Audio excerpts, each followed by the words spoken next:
Elon Musk has reached a deal with Twitter to buy the social media company for $44 billion. Musk, the world's richest man, has said he doesn't believe Twitter is living up to its potential as a platform for free speech. He plans to take the company private and make changes, but critics worry Twitter could become a safe haven for disinformation and hate speech. Nikki Batiste has more on the historic sale. Nikki? It was a rocky courtship with threats and counter threats, but if this deal ultimately goes through, Elon Musk will have complete control of a huge social media platform already entrenched in a debate over free speech.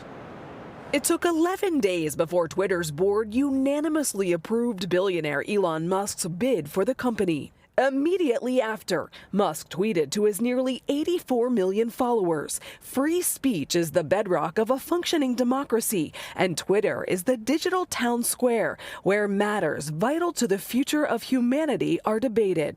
And Elon Musk-owned Twitter could look significantly different, with fewer ads, less content oversight, and some type of edit button. Owning Twitter would also give him the power to address one of his biggest criticisms of the social media platform, its limits on free speech, which he addressed in this recent TED Talk. We want to be just very reluctant to delete things and have just be very cautious with permanent bans. Musk's initial offer was met with resistance. Twitter even voted to adopt what's called a poison pill to prevent Musk from gaining a majority stake, but proof of financing and no better offers led to a deal. This makes Elon Musk at the top of mind of everyone in the world. Twitter isn't the biggest social network in the world, but it's certainly the buzziest and maybe the most influential. Musk's own behavior on Twitter has gotten him in trouble. This 2020 tweet led to his electric car company losing billions in value, and these 2018 tweets ran him afoul of the SEC. Is there any danger in a Twitter owned by Elon Musk? Misinformation and disinformation could be amplified considerably. So the reality of an Elon Musk-owned Twitter is that a number of these bad actors could run rampant across the social network. Tonight, we are hearing the CEO of Twitter has told employees that if the sale goes through, the future of the social media firm is uncertain. We do know the sale is expected to close this year, subject to a vote of Twitter shareholders and regulatory approvals. Twitter stock was up 5.6% at the close of trading on Wall Street. Elaine? Nikki Batiste, thank you.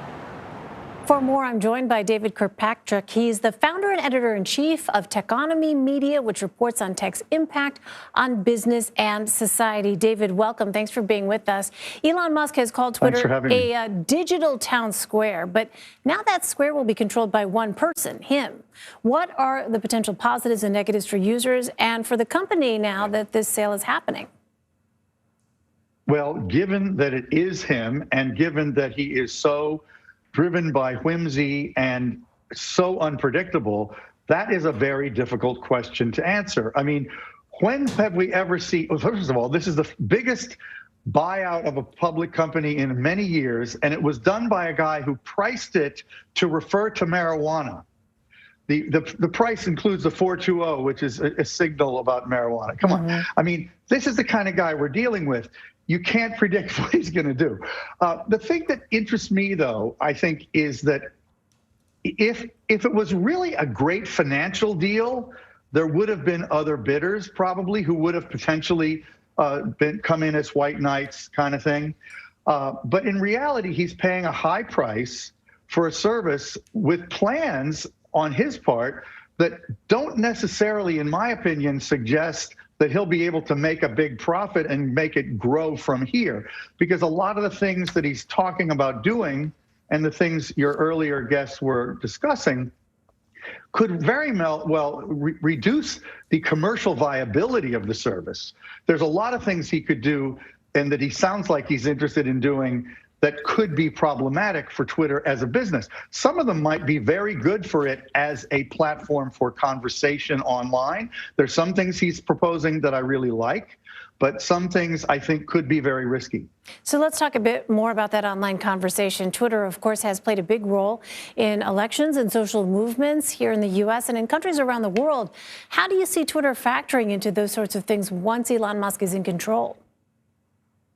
Well, he certainly will hope that it doesn't change. I mean, he wants Twitter to remain the de facto platform for global conversation by the elite, including government officials, the media, et cetera, which it really is. It is the de facto town square for the global elite. That's a critical role, and obviously he's very proud to own that now, or seem to be heading towards owning it. But he also has a number of things he said he wants to do. He wants to reduce advertising. He wants to increase subscriptions and make it more of a paid service. He wants to authenticate everyone on it, which I think is a very good idea. But he also seems to want to reduce the amount of moderation that the service provides. And that could be very problematic. You can't, with these sorts of systems, simply stop controlling extreme speech and disinformation and incitement. You have to be prepared to set limits and to remove tweets, close accounts as needed, because really the mass of users will react negatively if the atmosphere becomes too harmful and toxic. So it's a business reality that he can only go so far in changing the moderation strategy. Now, he very well may, as a private owner who doesn't have to answer to Wall Street, reduce the number of people that he restricts. And maybe it does become a little bit more of a playground of the right wing, which is what many people are fearing. But we just don't know. I've never seen him as really a super right guy. He's a libertarian. I think when the rubber meets the road and he's actually running this thing, he's going to recognize that he has to be more careful about what he does than some of his statements might have suggested. All right, so just to follow up, I'm curious to get your thoughts. Former President Trump has insisted that, he's not necessarily going to get back on Twitter if Elon Musk is in control, if Elon Musk reinstates his account, because, of course, we know the former president has his own social media platform that he is trying to push out there, which has been plagued with its own sort of issues. But what do you make of that from the former president making that statement at this point, very early on? I don't make anything of it because I think it's basically a commercial statement trying to promote his own network, which is totally not taking off. Believe me, if he sees benefit in being on Twitter, he'll be hopping right back onto it if Musk allows that, which I don't think we can take it for granted that Musk is going to allow Trump back. But if he did, believe me, Trump would be back. Twitter is such a valuable platform for him and so suitable to his need for constant ego gratification that there's no question that he would use it if he were allowed, in my opinion. Very quickly, you touched on this a moment ago, but just in terms of the business aspects of Twitter, from a business perspective, we know that Twitter has struggled to gain new users and has not turned a profit for much of the past decade. Do you think that could change under Elon Musk? It's possible. One of the things that makes it very hard for companies to make radical change is the stock market and the pressure that investors give for constant growth and constantly working toward profitability. If you're a private company, you can take much more drastic steps to change your fundamental design. And it might be that Elon Musk has ideas to change Twitter's design in ways that would have been very hard for it to make as a public company, but that once made could really allow it to grow more rapidly and make more money. I don't think there's evidence for that so far. I think he's paying a very high price, and it's going to be hard for him to make a financial return. But I don't think it can be ruled out. All right. All of us will be watching. David Kirkpatrick. David, thank you so much. Thank you.